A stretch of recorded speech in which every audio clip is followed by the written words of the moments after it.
Hello everyone, andito po tayo ngayon sa onion farm namin. Bali, nagpa-harvest po kami ngayon ng sibuyas. Ang variety po, Bravo.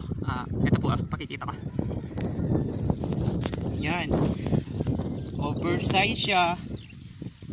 Tapos ang sabi ng mga buyer ngayon, mas mabilis daw yung bilihan ng good size. Kaya medyo nahirapan kami ng konti sa paghahanap ng buyer ng oversize. Ito po, malalaki.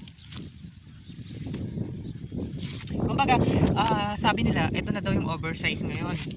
Pero kung sa mga nakakarang taon, good size lang siya. Kasi malalaki yung mga sibuyas sa mga nakakarang taon eh. Eh ngayon, medyo hindi siya ganong nakalaki. Yun po yung explanation ng mga farmers. Ayan po. Tapos kanina medyo maambon-ambon pa. Papakita ko yung si Sierra Madre. Ayan po, medyo makulimlim. Pero may sikat din naman ng araw.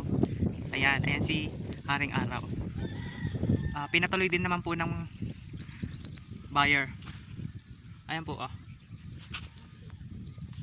ganyan siya kalalaki. Ayan. Wala siyang tama. Ayan po yung mga nagugupit. Nadasag tayo dito.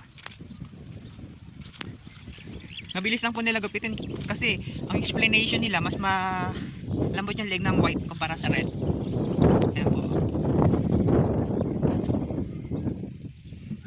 Mamaya nakalagay na to sa truck.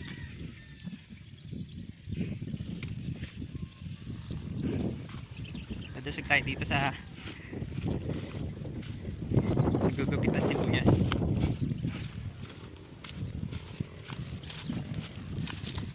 Hello kuya, ito yung reject no? Kuya, andito ako. Naya ka? Ito yung reject. Tapos ito yung good. Yan.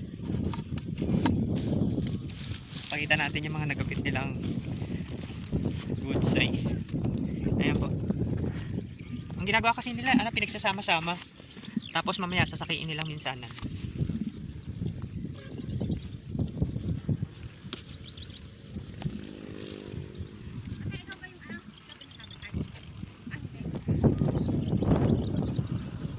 Ito yung mga ibang nagugupit. Ikot tayo dito. Location po nito Barangay Pesa lang din.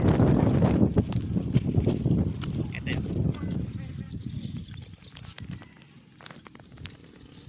Yan, ayun si kuya.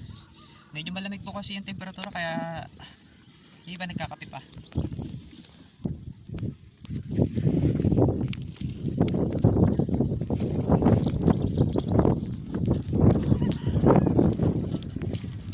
Dito.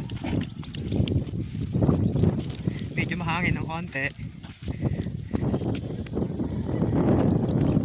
Yan po yung exact